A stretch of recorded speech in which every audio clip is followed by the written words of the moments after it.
Hi everyone, welcome to Magnet Brains Hindi Medium. This is your English educator Palak Rakhyani. इस session में हम देखेंगे class 10th English form number 2 odd on solitude के question and answers. इससे previous session में हम already इस pome के जो है एक्सप्लेनेशन देख चुके हैं, डिटेल में समझ चुके हैं। अब इस पर्टिकुलर सेशन में आपकी जो बुक है उसके जो इन बिटवीन क्वेश्चंस यानी ऐसे बॉक्स में कुछ क्वेश्चंस दिए हैं, बाद में लॉन्ग आंसर क्वेश्चंस हैं एंड कॉम्पोजिशन यानी राइटिंग स्किल्स, उन्हें भी डिस्कस करेंगे। तो वीडियो के बिल्कुल एंड तक बने रहना है ताकि आपके सारे डाउट्स जो हैं क्लियर हो जाएं। मैग्नेट ब्रेन्स हिंदी मीडियम एक ऐसा चैनल है जो आपको प्रोवाइड करता है 7 से लेकर 12th क्लास तक बिल्कुल ही free of cost and quality education. Moving on to our books and e books, जैसे कि आप सब जानते हैं कि भाई मैग्नेट ब्रेन्स पे अब आपको मिलती हैं तरह तरह की बुक्स एंड ई बुक्स भी। हमारी काफ़ी सारी बुक्स लॉन्च भी हो चुकी हैं, तो आपको अगर इन्हें अवेल करना है तो सिंपल सा प्रोसेस है। डिस्क्रिप्शन में एक लिंक दी गई है, वहाँ से आप इन बुक्स को अवेल कर सकते हैं। एक नंबर बहुत ही शानदार और क्वालिटी कंटेंट है जो कि हमने इन्हीं सब बुक्स में डाला है। ओके, सो चलिए भाई अब बात करते हैं हम हमारी पोम के क्वेश्चन एंड आंसर्स की। So over here number 1 begin जब हम करेंगे, so these are answer the following questions very briefly. अब ब्रीफली वाले ये जो है, आप जब पोम पढ़ रहे थे तब आप देखोगे एक छोटा सा बेटा बॉक्स बना रहता है, उसमें कुछ क्वेश्चंस है ना, पैनोरामा पार्ट 2 बुक के। तो यहाँ पे मैंने आपकी कन्वीनियंस के लिए पेज नंबर भी लिख दिया है, तो पेज नंबर 96 पे आ जाओ, वहाँ पे आपको एक क्वेश्चन दिखेंगे। अब वेरी ब्रीफली का मतलब क्या है, आपको जो है आंसर प्रिसाइज करके देना है। यानी in these questions you don't have to write a very long answer, पूरी कहानी बताते हुए पोम की नहीं। जैसा आपको क्वेश्चन पूछा है उसका सीधा क्लियर उसी का आंसर आपको देना है। Okay, very easy it is. I think ज़्यादा अपन को टाइम वेस्ट करने की ज़रूरत नहीं है और छोटू छोटू से क्वेश्चन है, जल्दी इनको निपटाते जाते हैं। आ जाओ, question number 1, how many of you want to be happy, what leads to happiness? Now here are a few questions जो मुझे लगता है कि एक इंडिविजुअल इंसान खुद के लिए ही दे सकता है। तो ये जो आंसर है ये मैंने अपनी तरफ से दिया है। आप कोशिश ये क्या करो, लैंग्वेज इससे सीख लो लेकिन अपने आंसर्स खुद फॉर्म करो। ये जो है ना वैल्यू बेस्ड क्वेश्चन है, आपसे पूछा जा रहा है कि हाउ मेनी ऑफ यू, आप में से कौन कौन हैप्पी रहना चाहता है, खुश रहना चाहता है, और ऐसी कौन सी चीज़ है जो आपको खुशी देती है ना। तो आप जो है अपने हिसाब से लिख सकते हो आंसर, यहाँ मैंने अपने हिसाब से लिखा है। So the answer is everybody wants to live happily, nobody wants an unpeaceful and distressing life. अब एक चीज if you guys have noticed कि इन दिस वन क्वेश्चन है क्वेश्चन नंबर 1, लेकिन उस एक क्वेश्चन में ही आपको 2 क्वेश्चंस दिए गए हैं। पहला क्वेश्चन इज दिस एंड दूसरा is this. So don't forget, कभी भी आपके एग्जाम में ऐसे क्वेश्चंस आते हैं तो भूल के ऐसा मत करना कि पहले का आंसर दे दिया दूसरे का नहीं दिया। आप क्या कर सकते हो, पहले का आंसर एक पैरा में दे सकते हो एंड जस्ट आप एक लाइन छोड़ के दूसरे पैराग्राफ में दूसरे क्वेश्चन का आंसर दे सकते हैं। ठीक है, तो इससे एग्जामिनर को भी लगेगा भाई आपने बिल्कुल सही तरीके से क्वेश्चन को पढ़ा है एंड आंसर किया है। तो फर्स्ट वाले का आंसर है भाई सबको खुशी से रहना है, कोई भी ऐसा इंसान नहीं है जो परेशानी वाली जिंदगी चाहता है। Real happiness lies in a carefree and peaceful life. Simple life of contentment constitutes happiness in true sense. तो थोड़ा बहुत रेफरेंस हमने पोम से भी लिया है, कविता से लिया है कि सच्ची जो हैप्पीनेस है, खुशी है, केयर फ्री और पीसफुल लाइफ में है। यानी मटेरियलिस्टिक थिंग, गाड़ी बंगले से कहाँ ही खुशियाँ आती है, 2 पल की खुशियाँ आती ज़रूर है लेकिन वो टेम्पररी है। परमानेंट कब होती है, जब आपका मन शांत हो, पीसफुल लाइफ हो आपकी, है ना, आपको कोई भी चिंताएं नहीं हो। यानी अच्छा, मेरे को लगता है लोग ना इस चीज़ को कंफ्यूज कर देते हैं। चिंता नहीं होने का मतलब ये नहीं है कि प्रॉब्लम नहीं हो, है ना। इसका मतलब ये नहीं कि तुम्हारी लाइफ में कोई प्रॉब्लम ही नहीं आए। अभी प्रॉब्लम्स तो आती हैं लेकिन आप उसमें वरी नहीं करो, that is a peaceful life, है ना। प्रॉब्लम तो आएंगी भैया, ये तो मैं भी नहीं गारंटी दे सकती, मेरी लाइफ में भी आएंगी, है ना। तो प्रॉब्लम तो आती है बट आप वरी फ्री रहो, है ना, केयर फ्री रहो, तो जो है बढ़िया एकदम पीसफुल जिंदगी चलेगी। ठीक है, चलो नोटेड, आ जाओ स्क्रीनशॉट ले लिया करो जल्दी से, है ना।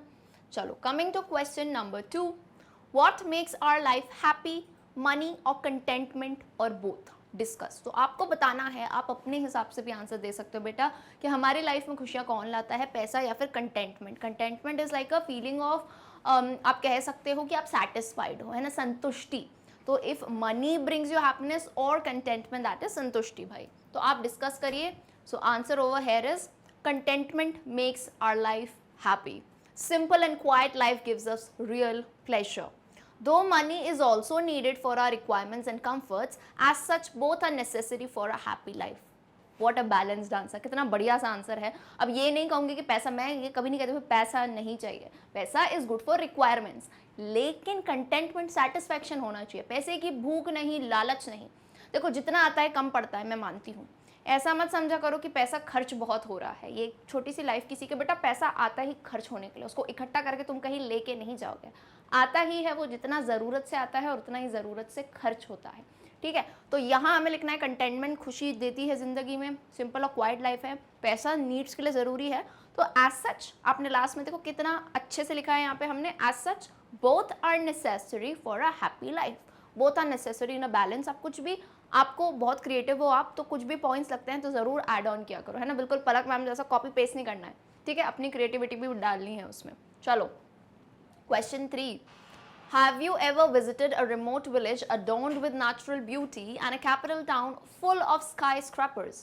Which one would you like and why? तो ये आपकी पर्सनल क्वेश्चन है भाई आपके लिए, कि आप कभी किसी रिमोट विलेज यानी गांव जैसे इलाके में गए हो जहाँ पे बहुत ही नेचुरल ब्यूटी है, बिल्कुल हंसी वादियाँ हैं, बढ़िया है ना, पेड़ वेड़ हैं, मस्त खेत वेत हैं, है ना, वहाँ पे गए हो। एंड दूसरा a capital town full of sky scrapers, यानी एक शहरी इलाके जहाँ पे स्काई स्क्रैपर्स वगैरह हैं। तो आपको इन दोनों में से क्या ज़्यादा पसंद आया और क्यों? तो मैंने आंसर दिया है, I have visited a remote village and I live in a capital town. I would like the village life most for its peaceful atmosphere and the natural beauty, free from all sorts of care and anxiety. But capital life town is full of unhealthy environment. There is no peace of mind, whereas villages are free from pollution and an unhealthy atmosphere. Unhealthy atmosphere यहाँ मतलब क्या है समझना, free from pollution and unhealthy atmosphere, free from यानी इन सब से मुक्त है, पोल्यूशन, प्रदूषण और अनहेल्दी वातावरण से मुक्त है गांव, इसका मतलब ये है। मुझे पता उल्टा समझ लेते नहीं तो, गांव में अनहेल्दी एनवायरनमेंट है ये नहीं कहना चाह रहे थे हम। Okay, so this is the answer that I have quoted, you can surely put on your views in that. Moving to question number 1। अब ये 1 कहाँ का क्वेश्चन है, जब आप आओगे पेज नंबर 97 पे, there you will find answer the following questions briefly, जिसमें है क्वेश्चन नंबर 1 जो कहता है who is a happy man. अब आप एक चीज याद रखो, जब भी आप क्वेश्चन को आंसर करोगे अपने हिसाब से मत करना, अपने हिसाब से यानी आपने जो पोम पढ़ी है या जो लेसन पढ़ा है, according to that you need to make the answers which will gives you ultimately more marks. तो आपकी पोम है ओड ऑन सॉलिट्यूड, जो कि अलेक्जेंडर पोप ने लिखी है। तो उन्होंने एक आदमी का रेफरेंस दिया था कि वो आदमी खुश है, तो कौन सा आदमी खुश है बताओ भाई? A man who passes his hours, days and years in good health without any anxiety and content with his few acres of paternal land is a happy man।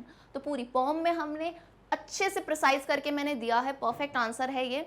तो कौन है एक खुश इंसान? जो अपने दिन घंटे जीवन जो है एक अच्छी हेल्थ के साथ गुजारता है, बिना किसी परेशानी, बिना किसी एंजाइटी या चिंताओं के, जो कि अपने पिता की दी हुई, पैटर्नलिस्ट पिता की दी हुई कुछ ही एकड़ जमीन में खुश है ना, लालच नहीं है उसको, वहीं पे वो खुश है, वो एक असली जो है खुश इंसान है। It is a happy man. Okay, so this is the answer. Alright, question number 2, whom does the pronoun his in the third line of the first stanza refer to? तो जब आप पोम देखोगे, आपके पास बुक होगी, first stanza में जो third line है वहां पे पोएट ने एक वर्ड यूज किया है his। तो यहाँ पे his किसके लिए दिया गया है? His in the third line of the first stanza refers to a happy man who is content without anxiety। तो his उस खुश इंसान की बात कर रहे हैं जो कि बिल्कुल संतुष्ट है, बिना किसी चिंताओं के या बिना किसी वरीज के। So this goes on with your second answer. Moving on to question number 3, who gives him milk? यानी ये उसी हैप्पी मैन की बात कर रहे हैं, तो उसे मिल्क कौन देता है? ऑफ कोर्स उसकी हर्ड्स उसे मिल्क दे रही थी, या उसकी कैटल बोल सकते हो, his cattle provide with him milk. ये सभी लैम्प पोम से हैं, ठीक है। चलो फोर्थ है, व्हाट गिव्स हिम ब्रेड। अब यहाँ ब्रेड वो वाइट ब्रेड, ब्राउन ब्रेड, उसकी बात नहीं है। ब्रेड का यहाँ कहने का मतलब है रोटी वगैरह, है ना, रोटी जैसे हो गई, गेहूँ हो गए, खाने का जो भी सामान है वो उसे कहाँ से मिलता है? वो मिलता है उसके खेत से, यानी फील्ड से। So his fields give him bread. Quite short answer. Question number 5, from where does he get his clothes? उसे अपने कपड़े, clothes यानी अगर याद हो पोम में जो है ये वर्ड लिखा था, अटायर करके लिखा था, है ना। तो अटायर का मतलब ही क्या होता है? clothes। तो where does he get his clothes? He gets his clothes from the flock of sheep। Question 6, how do trees help him, और जहाँ पे वो रहता है उसके पेड़ उसकी कैसी मदद करते हैं। तो याद करिए हमने पढ़ा था कि समर में यानी गर्मी में उसको पेड़ों से छाया मिलती है, शेड, एंड सर्दी में वही पेड़ों की वुड से जो है वो जला के मस्त गर्माश ले सकता है, ठीक है, हाथ सेक सकता है, ठीक है।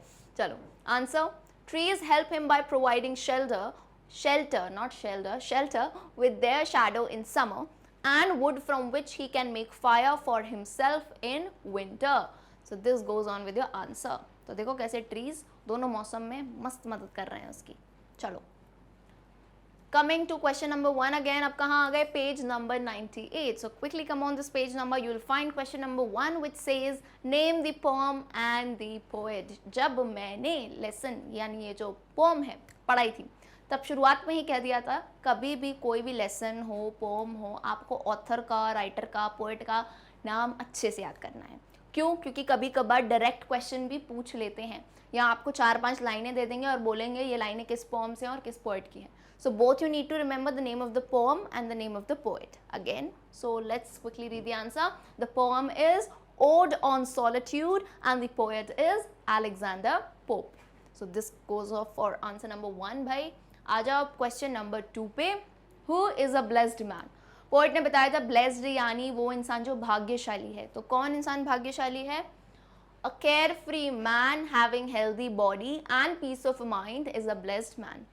तो वो इंसान जिसका माइंड बहुत केयर फ्री है, चिंता मुक्त है, वो जीवन में पीसफुली रहता है, उसकी बॉडी हेल्दी है यानी शरीर से वो बिल्कुल चुस्त और तंदुरुस्त है, वही एक खुश इंसान है सही मायने में, ओके, या फिर ब्लेस्ड इंसान जैसे हम कह सकते हैं, भाग्यशाली, ओके। चलो question number 3, how does a happy man spend his time, एक खुश इंसान अपना वक्त कैसे बिताता है। So according to the poem, a happy man spends his daytime in study and recreation and night in sound sleep. तो एक खुश इंसान अपना दिन का टाइम जो है पढ़ाई लिखाई करने में या जो भी उसका काम हो उसमें, एंड रिक्रिएशन ऐसी चीज़ें, फन एक्टिविटीज़ जो आपको पसंद हो, मतलब डांस करना पसंद है, गाना पसंद है, म्यूज़िक पसंद है या फिर पेंटिंग्स बनाना पसंद है, उस एक्टिविटी में वो टाइम निकालते हैं। एंड रात जो है नाइट है इन साउंड स्लीप, यहाँ साउंड का मतलब आवाज़ नहीं है, साउंड स्लीप का मतलब होता है एक मीठी नींद, एक अच्छी मीठी नींद जिसे कहते हैं। सो यही एक हैप्पी मैन अपना टाइम इस तरीके से स्पेंड करता है। चलो क्वेश्चन नंबर 4 पे आ जाओ।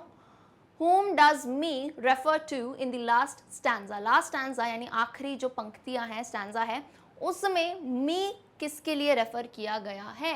So the word me has been referred by the poet for himself. यानी me जब उन्होंने वर्ड किया तब उन्होंने कहा था वो अपने लिए रेफर कर रहे थे कि मुझे जो है अननोन रहने दो। आई थिंक ये लाइन थी ना, वहाँ पे पोएट ने कहा था कि लेट मी लिव अननोन, अनजान रहने दो मुझे दुनिया से, बहुत ज़्यादा नाम शोहरत नहीं चाहिए।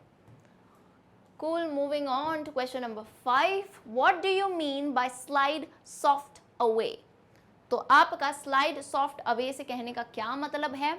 The word slide soft away means passing days peacefully and without cares and anxiety. Slide soft away यानी उनके जो दिन है, सॉफ्ट का मतलब क्या होता है? कोमल तरीके से, यानी ज़्यादा बहुत ज़्यादा परेशानियाँ नहीं हैं, बहुत ज़्यादा जो है एंजाइटी नहीं है, बहुत चिंताएं नहीं है कि रात रात भर भाई नींद ही नहीं आ रही है।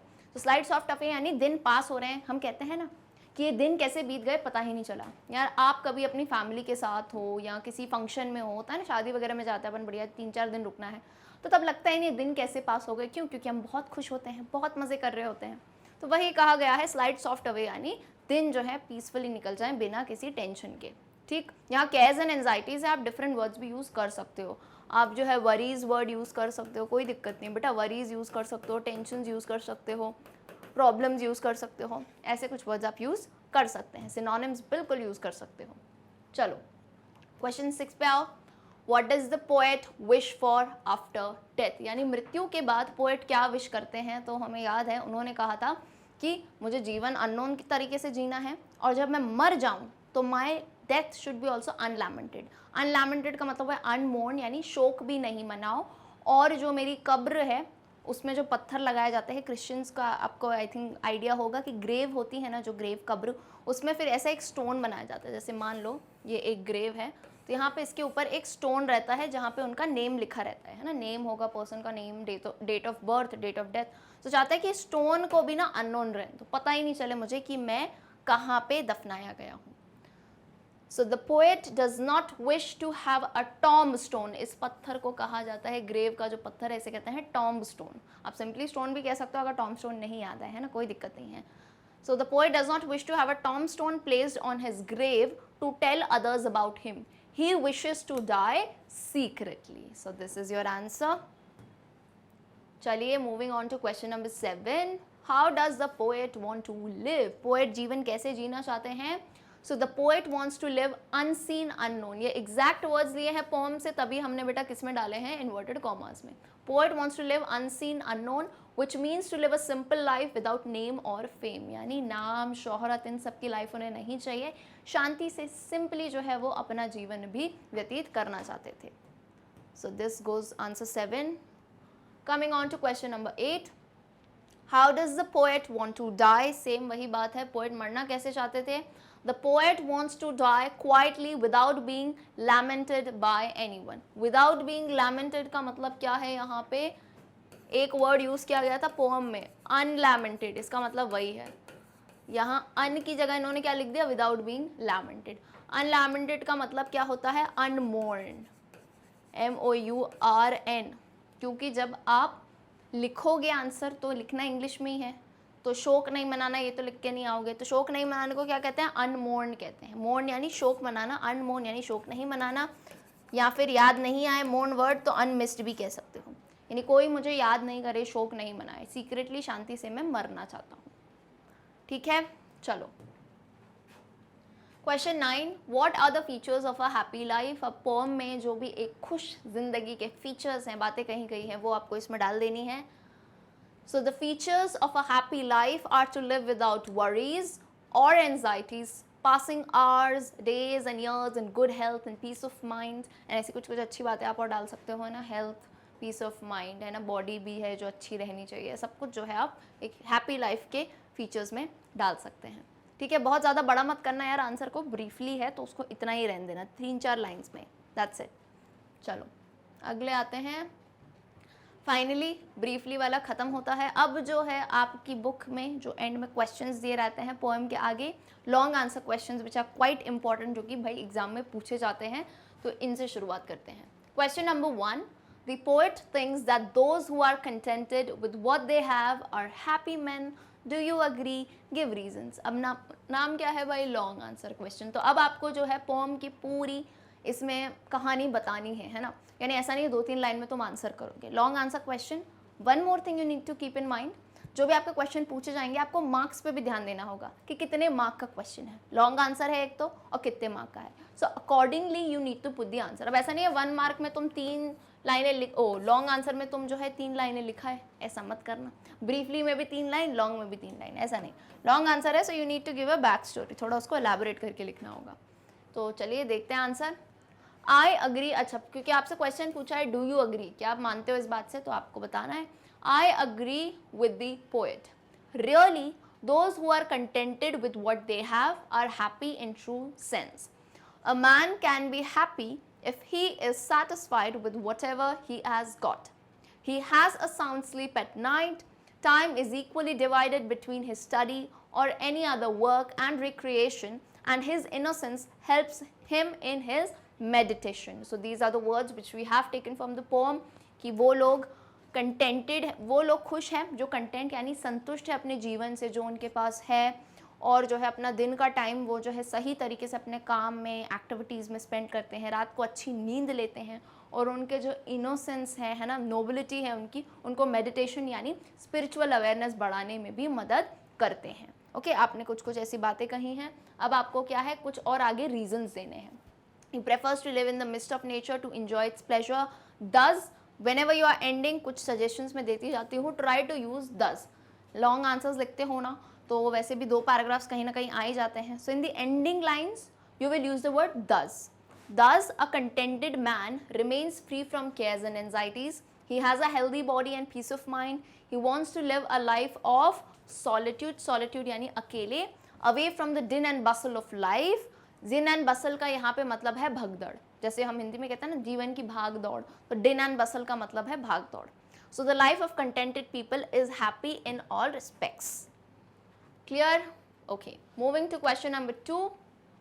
What does the speaker mean by together mixed sweet recreation? Can these things be mixed? Have you ever tried to do so? तो इसका आंसर है जो पोएट की लाइन है पोम में, together mixed sweet recreation. तो इसका हम मतलब बताते हैं.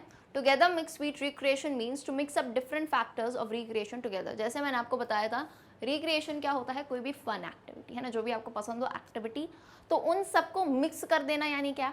डिफरेंट एक्टिविटीज को परफॉर्म करना.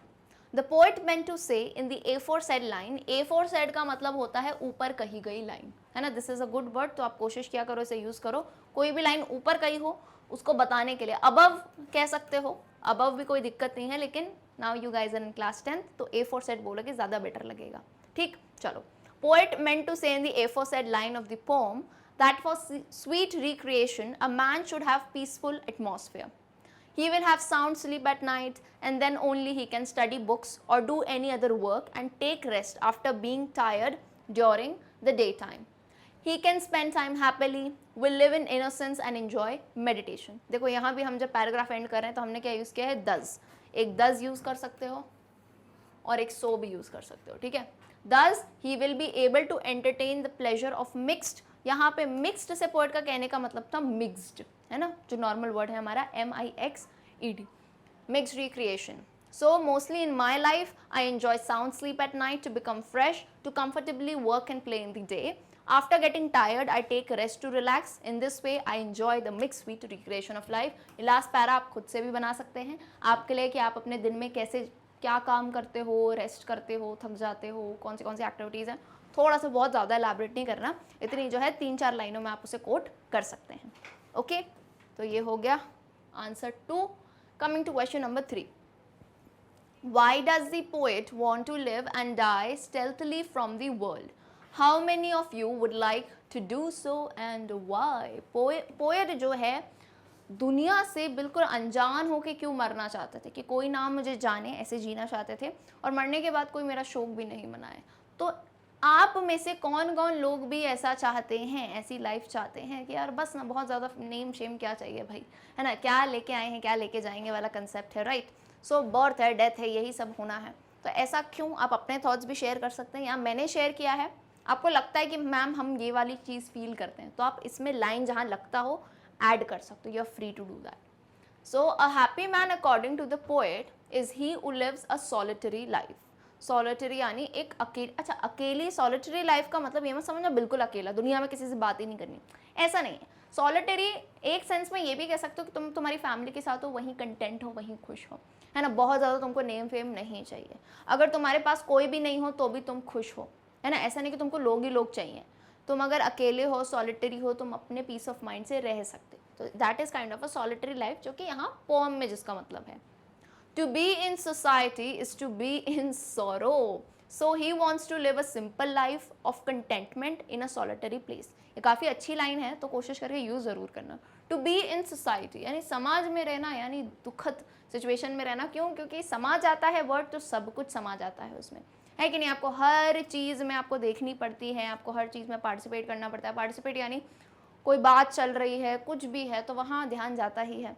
तो यानी to be in society is to be in sorrow, तभी वो एक सिंपल जीवन जीना चाहते हैं. Thus, he will be able to enjoy sound sleep and will get enough time for study and meditation. It is only possible in living a quiet life or a life of solitude away from the din and bustle of life. यानी जीवन की भाग दौड़ से ही possible है कि हम ऐसी शांत भरी जिंदगी जी सकते हैं.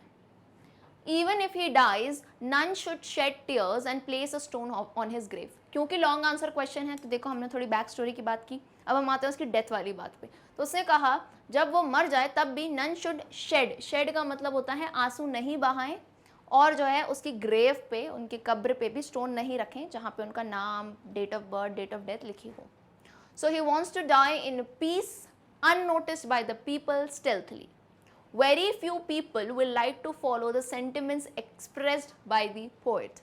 Everybody wants to enjoy the pleasure of living in this materialistic society. तो हमने ये भी बताया है कि पोएट ऐसी, और मैं समझ पा रही होंगी शायद जो लोग अभी सुन भी रहे होंगे, काफ़ी लोगों को पोम लगा होगा नहीं यार हम तो ये फॉलो नहीं करेंगे, या उनके सेंटिमेंट से वो अग्री नहीं, अच्छा छोड़ो फॉलो तो दूर की बात है, अग्री भी नहीं करते होंगे, क्योंकि सबको जो है मटेरियलिस्टिक सोसाइटी के प्लेजर एंजॉय करने में मज़ा आता है। बट माइंड बाय वर्ड्स, एक टाइम ऐसा आएगा जब आप ये ना मटेरियलिस्टिक प्लेजर से ऊपर उठ जाओगे, है ना, जब एक लाइफ पॉइंट में आएगा जब आपको ये सब मिल जाएगा, still you will be like नहीं यार शांति तो है ही नहीं अभी भी, है ना। तो तब जाके आई थिंक सबका एक टाइम आता है, तब जाके you will progress into your spiritual awareness.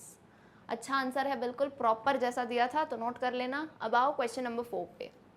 Is the title of the poem justified? Can you suggest any other title? Give reasons for your choice.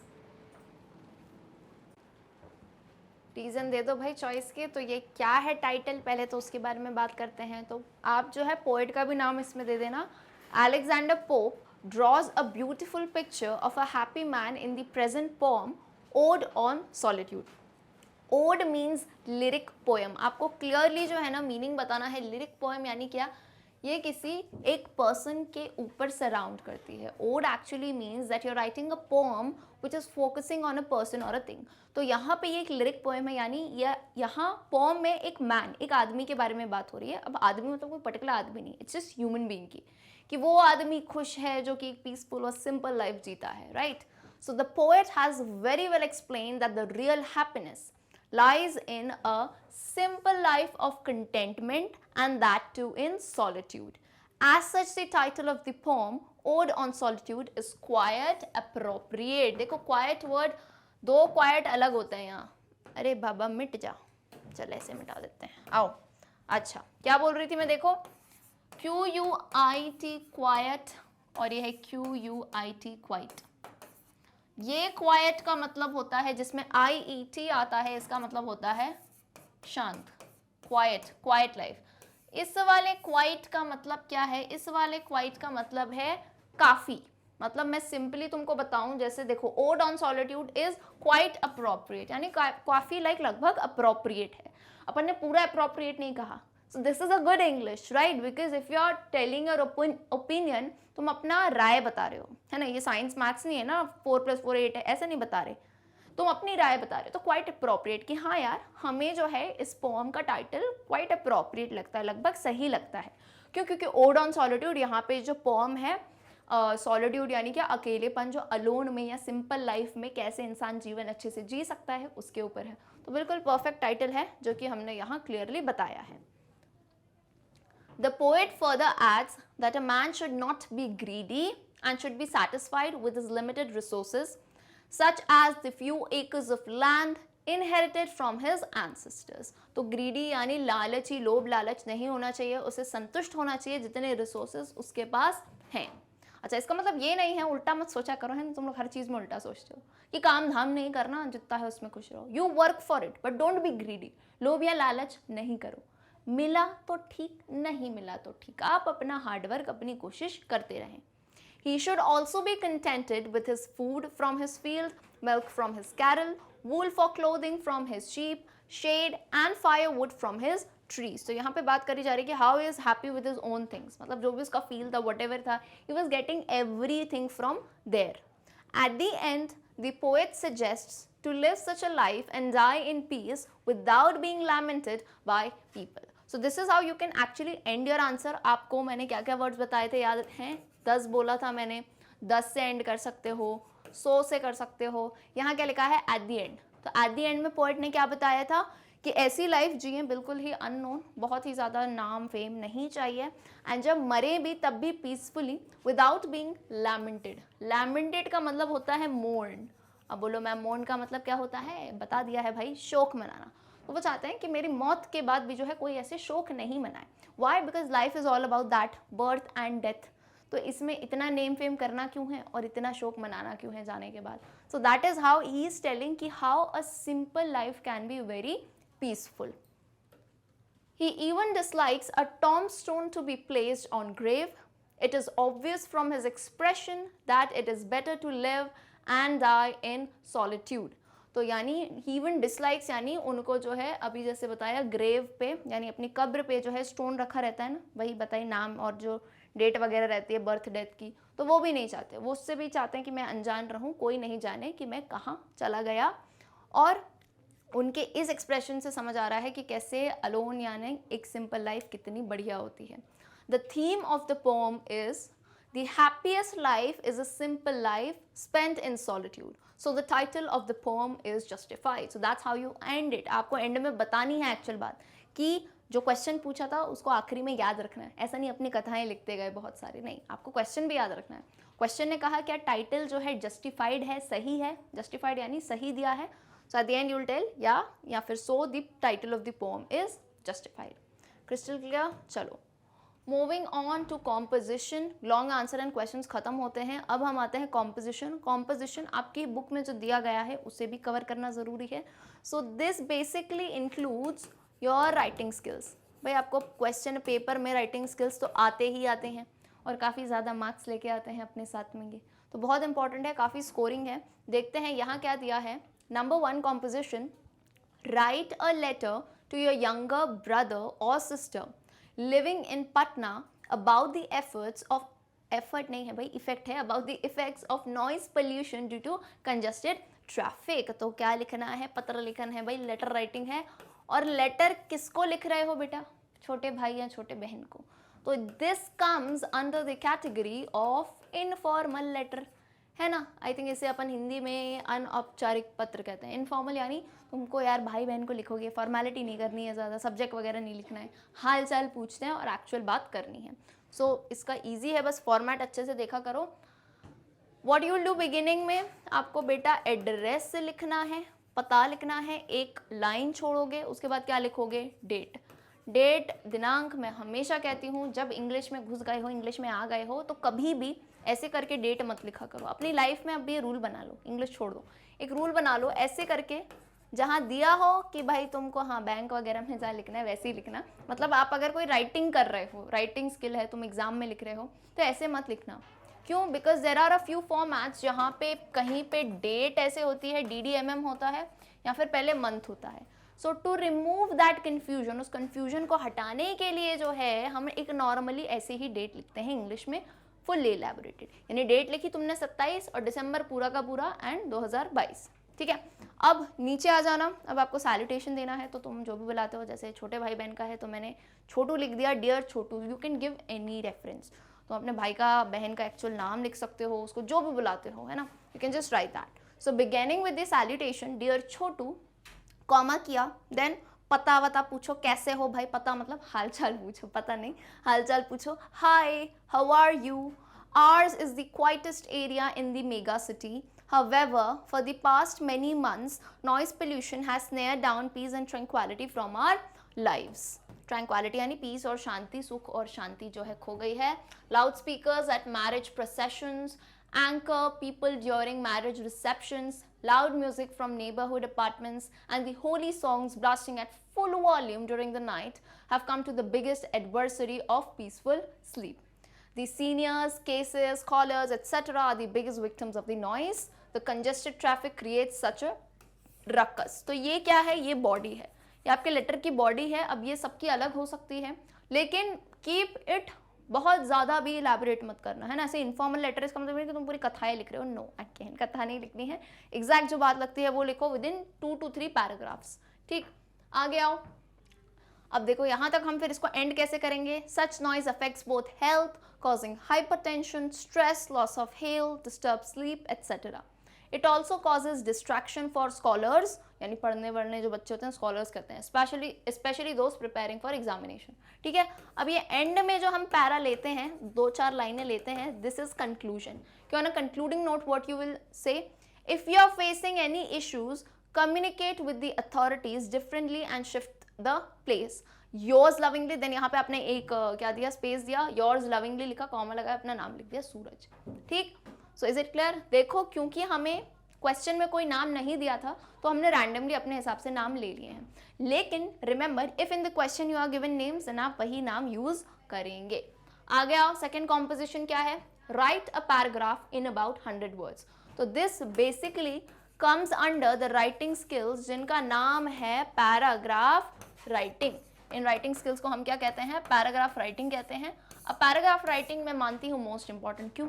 तुम्हें लेटर लिखना है, तुम्हें स्पीच लिखनी है, तुम्हें कुछ भी लिखना है, तुम्हें पैरा लिखना आना चाहिए, है ना। तो paragraph writing is quite important. तो कैसे कोट करना है? अब जैसे आपको बोला है अबाउट 100 वर्ड्स, तो ट्राई कि आप उस लिमिट में रखें, है ना, 100 वर्ड्स की लिमिट में। द इम्पॉर्टेंस ऑफ ट्रीज, पहला जो है पेड़ों के इंपॉर्टेंस पे लिखना है। So what you will do, जिस बिगेन आपका जो टाइटल है उसको सेंटर में लिखना है ना, जैसे द इम्पोर्टेंट ऑफ ट्रीज है, कैसे हमने सेंटर में लिखा, and then begin. Trees are important to us in a lot ways and we cannot ignore their importance. They are important because they give us fresh air to breathe, food to eat and shelter from sunlight and rainfall. Besides this, there are many medicines in the market that are made up of trees extract. And apart from this, there are plants and trees that have medicinal value as well. तो यानी यहाँ हमने trees का importance बताया है कि कैसे जो वो है हमें फ्रेश एयर देते हैं, खाना मिलता है, जो है सनलाइट में हम छांव लेते हैं उनकी, और इसके अलावा कितने सारे पेड़ की मेडिसिनल वैल्यू है, कितनी सारी दवाइयाँ जो हैं पेड़ों की, कितनी सारी डिफरेंट टाइप्स होते हैं उनसे भी बनाई जाती हैं, और इन दवाइयों से कितने लोगों की जान जो है बचती है। They bring peacefulness, create a pleasing and relaxing environment. Also, they help in reflecting the harmful rays of the sun and maintaining a balanced temperature. Besides this, they also help in water conservation and preventing soil erosion.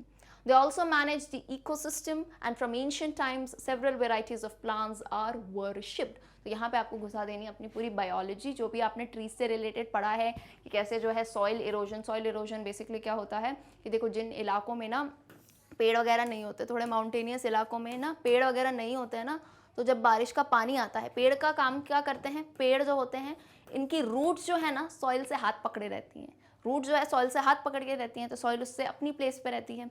लेकिन मान लो यहाँ deforestation हो गया, पेड़ वेड़ हटा दिए, तो अब सॉइल ओपन हो गई, अब जैसे ही बारिश का पानी पड़ता है तो ये सॉइल इरोड हो जाती है, यानी यहाँ से अपनी जगह से खसकते हुई सॉइल आगे बढ़ती जाती है।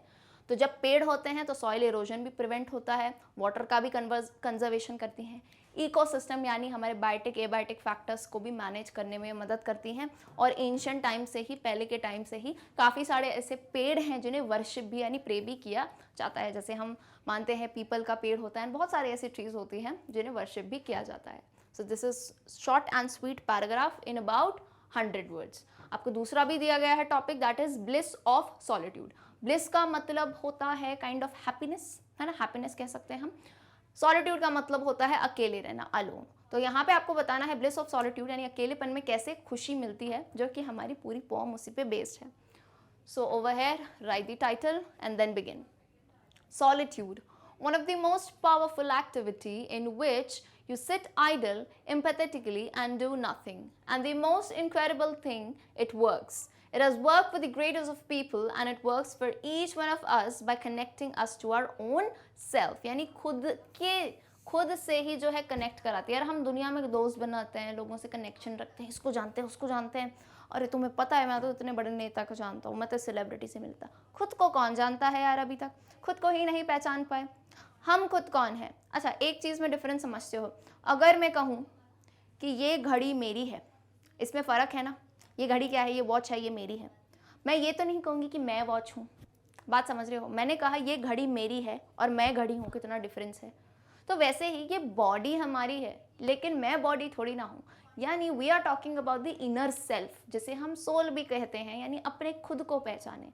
सो दैट इज सॉलिट्यूड में जब हम रहते हैं ना तो हम चीज़ों से कनेक्ट होते हैं spiritually, and there are many spiritual scientist जो ये नॉलेज भी देते हैं। तो कहीं ना कहीं आप अपनी नॉर्मल लाइफ भी जियो, अपने गोल्स को अचीव करो। क्या जैसे मैं हूँ यार, पलक है, ये करना चाहती हूँ वो करूँगी मैं, लेकिन अपनी खुद की सोल के लिए भी चीज़ें करना काफ़ी ज़रूरी है, फॉर योर ओन सेल्फ, जो कि सॉलिट्यूड यानी जब आप अकेले में रहोगे, आप इन चीज़ों के सोचोगे, चिंतन मनन करोगे, तब हो सकता है। Solitude should not be confounded with depression और लोनलीनेस और डेसोलेशन। फिर से बता दूं बेटा, सॉलिट्यूड का मतलब ये नहीं होता डिप्रेशन में आ गए। मैंने देखे हैं कुछ लोग, कुछ जो है ना अच्छी संगत में रहते हैं तो उनको कहते हैं कि भाई तुम डिप्रेशन में हो, तुम ये चीज़ें नहीं। आपको मैं बता दूं, वो लोग सबसे ज़्यादा खुश होते हैं। लोगों को लगता है ये तो पार्टीज़ वगैरह नहीं कर रहे हैं, ये नहीं कर रहे, क्लबिंग नहीं कर रहे, कितने कैसे खुश हो तुम।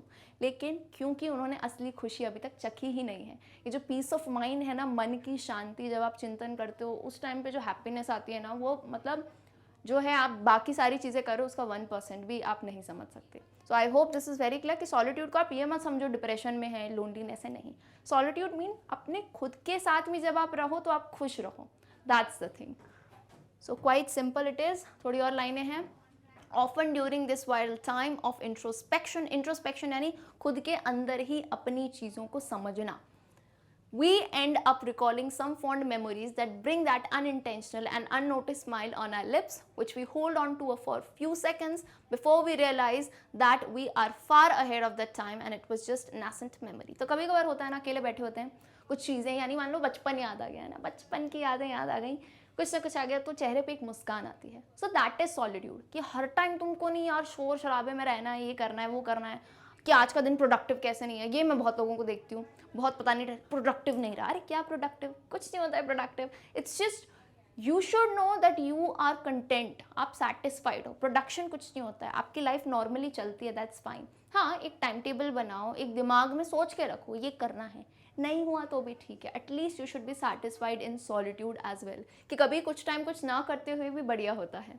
It reminds me of my all-time favorite poem, Daffodils by Wordsworth, where a silent thought led him to a brief moment of happiness. तो एक हमने कुछ रेफरेंस दिया है, जिसको याद हो, जिसने कोई अगर कविता पढ़ी हो ऐसा रेफरेंस हो, you can give any poem or any story. जैसे यहाँ मैंने दिया है वर्ड्सवर्थ की एक पोएम है डैफोडिल्स, जिसमें उन्होंने एक मोमेंट ऑफ हैप्पीनेस की बात करी है कि कैसे जब वो शांत थे तो उन्हें अपने खुशी के पल याद आए. तो this is a short paragraph with in 100 words. आपको अगर ज़्यादा वर्ड्स आएँ तो आप उसको एलैबोरेट करके लिख सकते हैं. क्लियर है? Alright, so with this we end poem 2 question answers and composition. इसी के नेक्स्ट वीडियो में हम देखेंगे इसका ग्रामर सेक्शन. तो अगर ये वीडियो पसंद आया हो तो लाइक, सब्सक्राइब, शेयर करना बिल्कुल भी मत भूलना. आपको बता दूं कि Magnet Brains English medium, Hindi medium दोनों चैनल्स हैं. ये सब हमारे टॉप कोर्सेज हैं which are free of cost totally and with quality education. You guys can even stay connected on our social media handles. ठीक है, जो भी अपडेट है आप ले सकते हैं यहाँ से. See you all in the upcoming session. Till then, goodbye.